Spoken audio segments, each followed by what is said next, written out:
ओम नमः सिद्धेभ्य नमो जीर्णाणम। सभी को सादर शुद्धात्म वंदन। आज मार्गशीर्ष कृष्ण बारस का यह शुभ मंगल दिवस है और आज सोनगढ़ से प्रसारित होने वाला संदेश जो हमें प्राप्त हुआ है वह पूज्य गुरुदेव श्री के वचनामृत के आधार से प्राप्त हुआ है, जिसमें आत्मा और ज्ञान, गुण और गुणी क्या होते हैं, इनके बीच में क्या संबंध है, इसको क्लियर करते हुए आज का यह संदेश हमें प्राप्त हुआ है। इस प्रकार से आत्मा और ज्ञान में क्या संबंध है, क्योंकि आत्मा जो है उसमें ही ज्ञान भरा है और ज्ञान में ही आत्मा है। यहाँ पर मुझे एक पंडित जी का बहुत अच्छा सा कोटेशन याद आ रहा है कि हर मनुष्य के, हर प्राणी मात्र में कि आत्मा में ज्ञान है, लेकिन धन्य वे नहीं जिनके आत्मा में ज्ञान है, बल्कि धन्य वे हैं जिनके ज्ञान में आत्मा झलकता है, क्योंकि ज्ञान में आत्मा झलके तो वो वीतराग दशा को प्राप्त हो। तो चलिए हम इस संदेश को देखते हैं, इसमें क्या लिखा है। यहाँ पर लिखा है कि ज्ञान स्वरूप आत्मा है, ऐसे गुण गुणी के भेद का विकल्प आत्मा का अनुभव करने में बीच में आएगा अवश्य, परंतु उसका आश्रय सम्यक दर्शन में नहीं है। सम्यक दृष्टि उस विकल्प रूप व्यवहार की शरण लेकर रुकते नहीं है, परंतु उसे भी छोड़ने योग्य समझकर अंतर में शुद्धात्मा का उस विकल्प से भिन्न अनुभव करते हैं। ऐसे अनुभव ही वीतरागता का मार्ग है। क्या कहा यहाँ पे? वीतरागता का मार्ग क्या है यह बताया गया है कि वीतरागता का मार्ग क्या है? मेरी आत्मा का अनुभव करना। जो जीव अपने ही निज शुद्धात्मा का अनुभव करता है वही वीतरागी है, क्योंकि कहीं और से वीतरागता कहीं और से नहीं प्रकट होगी, अपने ही अंदर में से वीतरागता प्रकट होगी, क्योंकि उसका मेरे ही अंदर में ही उसका निवास है। जैसे आम कहाँ से प्रकट होगा? तो भाई आम का जो बीज है वो आम का बीज बोएंगे तो उसी में से आम का वृक्ष निकलेगा और उसी पे आम के फल लगेंगे। ऐसा नहीं है कि हमने बीज तो बबूल का बोया और उसमें हमें आम के फल लगेंगे। तो ऐसा ही जो मेरा निःशुद्धात्मा है ना, मेरे ही आत्मा, इसमें ही वीतरागता है। तो जब हम अपनी निःशुद्धात्मा का ध्यान करेंगे तो उसमें से ही वीतरागता का अंकुरण होगा, कहीं और से नहीं आएगा। तो ऐसे ही ज्ञान स्वरूप आत्मा है। तो मेरा आत्मा कैसा है? ज्ञान स्वरूपी, जानने देखने वाला, ज्ञाता दृष्टा, ये मेरा आत्मा है। हमें बारंबार इसका ही प्रयास करना है जब तक पक्का निर्णय नहीं हो। देखिए, एक बार जब निर्णय हो जाएगा ना, फिर हमें बार बार याद करने की ज़रूरत नहीं पड़ेगी। लेकिन जब तक निर्णय पक्का नहीं होगा तब तक हमें बुद्धिपूर्वक देखना है। देखिए, जब छोटा बच्चा होता है उसे अपना नाम याद नहीं रहता तो हम बार बार उसको बोलते ना कि उसका नाम क्या है, तो उसके नाम को लेकर हम बार बार उसे पुकारते हैं। फिर जब उसको अपना नाम याद हो गया फिर उसे थोड़ी बताना पड़ता है कि उसका नाम क्या है। तो उसी प्रकार से अभी जब तक हमें अपने आत्मा की खबर नहीं है तब तक हमें कि बारंबार याद रखना है कि मैं शुद्धात्मा हूँ, मैं ज्ञाता दृष्टा हूँ, मैं पर पदार्थों का कर्ता भोक्ता नहीं हूँ। फिर क्या कहा कि ऐसे गुण गुणी के भेद का विकल्प, गुण और गुणी का भेद का यहाँ विकल्पात्मक बात चल रही है ना। तो यहाँ पर विकल्प भी नहीं होगा। कब? जब दृष्टि आत्मस्वरूप पे रहेगी तब गुण और गुणी का भेद भी नहीं होगा कि आत्मा का कौन सा गुण है, गुण आत्मा में ही भरा है ना। तो अभेद रूप से ग्रहण हुआ। क्या बोला? अभेद रूप से ग्रहण हुआ। जब अभेद रूप से ग्रहण होगा तब वीतरागता प्रकट होगी। ठीक है ना, ऐसा इसको समझना है। और जहाँ भेद हुआ वहाँ व्यवहार चला जाएगा, भेद में वीतरागता नहीं होगी। लेकिन अभेद रूप से जब हम विचार करेंगे तब वीतरागता का उसमें समावेश होगा। फिर आत्मा का अनुभव करने में बीच में आएगा, क्या आएगा? विकल्प आएगा। कब? आत्मा का अनुभव जब करने लगेंगे तो भी भूमिका, निचली भूमिका में ना, तो विकल्प आएंगे भी। लेकिन जो सम्यक दृष्टि जीव होगा वो उन विकल्पों में नहीं फंसते। और कैसे होते हैं? निर्विकल्प शुद्धात्मा का अनुभव करते हैं। विकल्प तो आएंगे, आश्रव आएंगे, लेकिन जो ज्ञानी जीव होंगे वो आश्रवों पर दृष्टि नहीं रखते। इसीलिए वो कैसे हैं?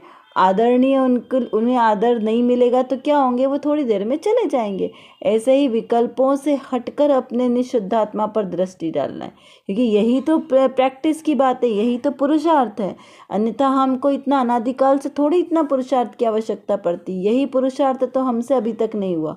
हम कई बार ऐसा विचार करते हैं ना कि ऐसा क्या हुआ कि हम इतने पढ़ते हैं, जो हम कि द्वादशांक के ज्ञानी हैं, उसके बाद भी उनको सम्यक दर्शन नहीं है, तो वह कहाँ कसर रह जाती है उनकी। तो बस ये छोटी सी सूक्ष्म भूल रह जाती, जिसको हमें दूर करनी है, क्योंकि हमें तो अपना मोक्ष मार्ग प्रशस्त करना है ना। कि जो छोटी सी ज्ञान में ये भूल है कि मैं एकमात्र ज्ञाता दृष्टा हूँ अभेद रूप से, बस ये अनुभव नहीं होता है, और बस वहाँ बीच में हमें रागांश आ जाते हैं, तो उसकी वजह से हमें अपना स्वरूप का ख्याल नहीं रह पाता। सम्यक दृष्टि जी विकल्प रूप व्यवहार में की शरण नहीं लेते, उसमें रुकते नहीं हैं, परंतु उसे भी छोड़ने योग्य समझकर अंतर में शुद्धात्मा का उस विकल्प से भिन्न अनुभव करते हैं। देखिए, जब तक विकल्पों से भिन्न अपने निःशुद्धात्मा को अनुभव नहीं करेंगे, तब तक वीतराग दशा प्रकट नहीं होगी। ये वीतराग दशा चतुर्थ गुणस्थान में प्रकट होती है। कब? जब अनंतानुबंधी आदि 4 कषाय चुकड़ी का अभाव होता है, उसके बाद में उसके अभाव रूप सम्यक दर्शन प्रकट होता है, और आंशिक वीतरागता प्रकट होती है।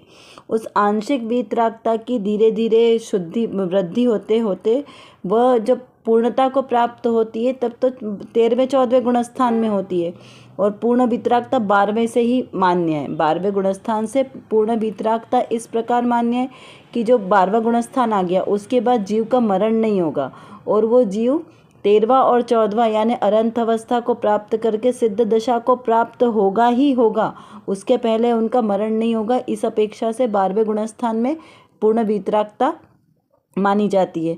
13वें गुणस्थान में अरिहंत अवस्था है, क्योंकि 4 घाती कर्मों का अभाव हो गया है, और 14वें गुणस्थान में गुणस्थानातीत यानी कोई भी गुणस्थान नहीं है, किसी प्रकार के कर्म नहीं है, 8 कर्मों का अभाव हो गया, यानी अब वो इस संसार से पूर्णतः मुक्त हो गए, मोक्ष दशा को प्राप्त हो गए।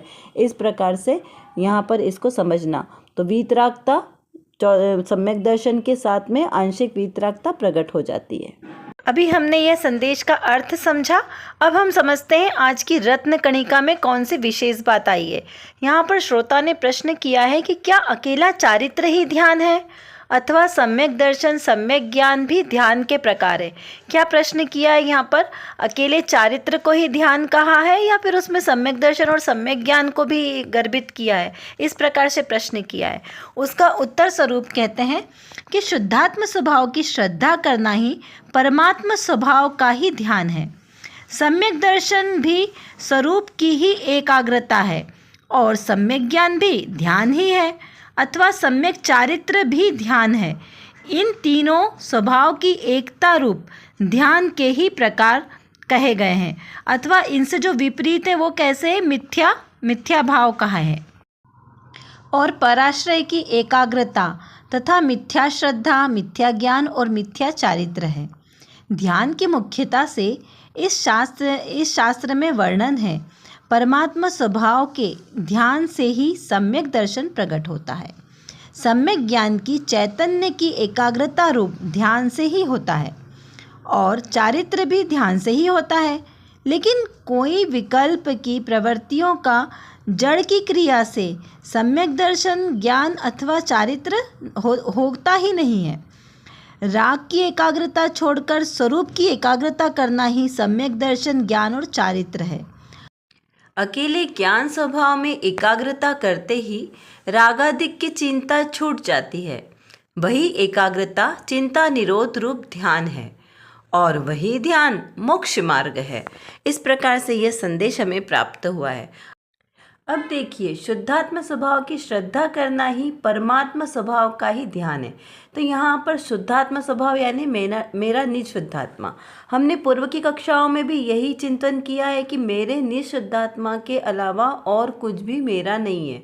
जो भी कार्यकारी है, जिसमें भी मुझे कार्य करना है, वो निज शुद्धात्मा को जानने, उसको पहचानने में, उसके श्रद्धान करने में करना है। बाहर में कुछ भी कार्य करना नहीं है। सुख का अगर कोई साधन है, कोई मार्ग है, कोई वस्तु है जहाँ पे सुख की प्राप्ति होती है, तो वो एकमात्र मेरा निज शुद्धात्मा ही है, जहाँ सुख भरा है, जिसमें सुख नाम का गुण है। अन्य कहीं पर भी सुख नाम का गुण ही नहीं है, तो वहाँ पे सुख कैसे प्राप्त होगा। अब हम अपने अंतरात्मा को छोड़कर बाहर के पदार्थों में सुख की कल्पना करेंगे तो वहाँ पे कोई सुख की प्राप्ति नहीं होगी। अभी यहाँ क्या विषय चल रहा है, ध्यान का, कि ध्यान किसका सार्थक है, तो मेरे निःशुद्धात्मा का ध्यान। अब देखिए लौकिक में भी बहुत सारी जगह पे आपको ध्यान के प्रकरण मिल जाएंगे। कहीं आपको विपस्सना में ध्यान मिलेगा, कहीं योग में ध्यान मिलेगा, बहुत सारे ऐसे साधन हैं। लेकिन सच्चा ध्यान किसे कहा, तो सच्चा ध्यान तो जो निज शुद्धात्मा का ध्यान किया ना, उसको ध्यान कहा। बाकी के जो है वो सारे विकल्प हैं, जल्प, विकल्प जल्प है, जो किसी भी प्रकार से कार्यकारी नहीं है। इसको मिथ्या चारित्र नाम मिल पाता है। क्यों? क्योंकि निःशुद्धात्मा जो आत्मा के आश्रय के बिना जो भी ज्ञान होगा वो सब क्या कहलाएगा, मिथ्या कहलाएगा। तो यहाँ पर क्या कहा कि परमात्मा स्वरूप जो मेरे निज आत्मा का ध्यान करना है वही निःशुद्धात्मा का ध्यान है। ठीक है ना, अन्य सब कुछ ध्यान की श्रेणी में नहीं है। तो सम्यक दर्शन की भी स्वरूप की एकाग्रता है। तो जैसे सम्यक श्रद्धान हुआ कब, चौथे गुणस्थान में, जब अनंतानुबंधी का नाश हुआ और सम्यक प्रकट हुआ, तो जो उस रूप आत्मा की एकाग्रता हुई ना, क्योंकि सम्यक दर्शन प्रकट कब होगा, जब आत्म स्वभाव की ओर हमारी दृष्टि जाएगी, तो वो उस रूप जो ध्यान है वो भी ध्यान कहलाएगा। और जो सम्यक ज्ञान वह भी क्या है, ध्यान ही कहलाएगा। क्योंकि सम्यक दर्शन और सम्यक ज्ञान दोनों कैसे हैं, युगपद होते हैं, यानी एक साथ ही होते हैं। तो जहाँ ध्यान हमारे आत्मस्वरूप की एकाग्रता होगी तो वहाँ पे सम्यक दर्शन और सम्यक ज्ञान प्रकट होंगे, और उसी रूप जो आचरण हुआ वही सम्यक चारित्र कहलाएगा। और जो इसके विपरीत है, वो इसके विपरीत जो पराश्रय की एकाग्रता है, वहाँ सब मिथ्या श्रद्धा, मिथ्या ज्ञान और मिथ्या चारित्र है। पर पराश्रय की श्रद्धा यानी जैसे हमने विपस्सना में क्या किया, सांसों पर ध्यान दिया कि सांस आ रही है, जा रही है, यानी आना पाना, तो ये सब पराश्रित ध्यान है, आत्मा के आश्रित ध्यान नहीं है। जैसे योग में त्राटक करते हैं, एक दीपक पर ध्यान दिया, तो हमने चक्रों पर ध्यान दिया, तो ये सब पर आश्रित है, ये आत्मा नहीं है।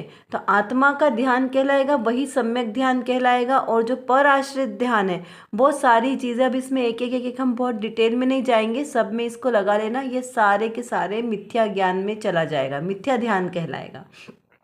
जिस शास्त्रों में मुख्यता से वर्णन किसका है, सम्यक ज्ञान का। फिर परमात्मा भावना का जो ध्यान है वही उसी के आश्रय से सम्यक दर्शन प्रकट होगा। और सम्यक ज्ञान भी चैतन्य की एकाग्रता रूप ध्यान, किसकी, मैं एक चैतन्य स्वरूप आत्मा हूँ, एकमात्र आत्मा, पर द्रव्य से भिन्न, मोह राग द्वेष आदि विकारी भाव भी मेरे नहीं है, ये शरीर तो मेरा है ही नहीं, बहुत पहले ही छोड़ दिया इसको तो हमने। तब एकमात्र एकाग्रता किसकी, ये मेरा आत्मा जो सर्वांग, जो मेरे आकार, इस शरीर का आकार मिला है, इस आकार में जो सर्वांग में मेरा आत्मा पर्याप्त है, वो आत्मा मैं हूँ, जो जानने देखने वाला है, मात्र जानने देखने वाला है। ऐसा इसका एकाग्रता रूप चिंतन करना है। एकाग्रता रूप जिसका ध्यान होगा वही ध्यान कहलाएगा। और चारित्र भी ध्यान से ही होता है। देखिए हम ध्यान में देखें ना तो 4 प्रकार के ध्यान हैं। कौन कौन से, आर्त ध्यान, रौद्र ध्यान, धर्म ध्यान और शुक्ल ध्यान।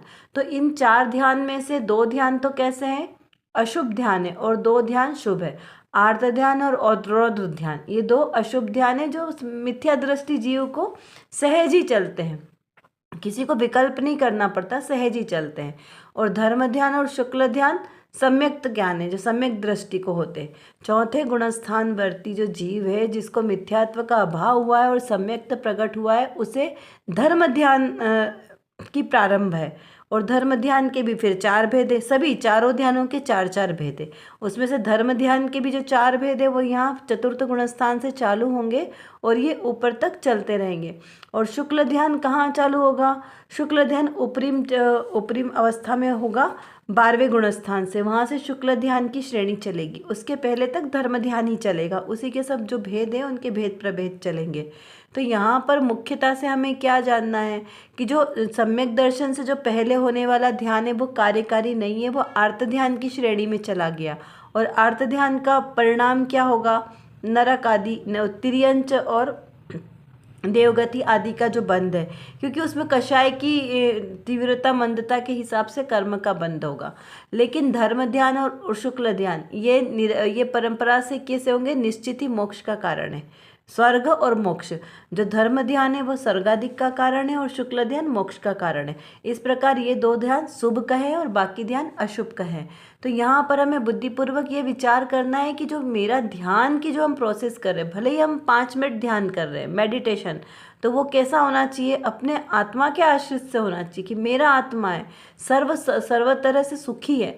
ऐसा नहीं है अभी हम क्या करते हैं, जो ध्यान लौकिक में कहते हैं कि ध्यान हमने जो मेडिटेशन किया तो क्या किया, शरीर के अंगों पर ध्यान किया, अरे मैं निरोगी हूँ, मैं शरीर के रोग को दूर करने वाला हूँ, जो योग निद्रा आदि है। तो इसमें उद्देश्य क्या है, शरीर को आश्रित लेकर कि शरीर के रोग दूर हो जाए, ये आश्रय है हमारा। तो इस आश्रय से जो ध्यान किया गया वो रियल में ध्यान नहीं कहलाएगा। ठीक है ना, इस प्रकार हमको यहाँ पर इसको समझना है। इसका अर्थ यह है कि सम्यक दर्शन सम्यक ज्ञान के साथ ही जो ध्यान होता है और उसी के जो आचरण रूप हमने क्रिया की उसे सम्यक चारित्र रूप ध्यान कहा। तो तीनों एक ही प्रकार के, तीनों एक साथ ही होते हैं। अब यहाँ कहा कि लेकिन कोई विकल्प की प्रवृत्ति से या जड़ की क्रिया से सम्यक दर्शन ज्ञान अथवा चारित्र होता नहीं है, क्योंकि विकल्प से विकल्पात्मक तो क्या है, मिथ्यात्व का अंश है, लेकिन जो विकल्प से रहित है वह ध्यान है। तो ध्यान में विकल्प नहीं होते, इस बात को हमको विशेष समझना है कि विकल्प में ध्यान नहीं होगा विकल्प रहित ध्यान होगा।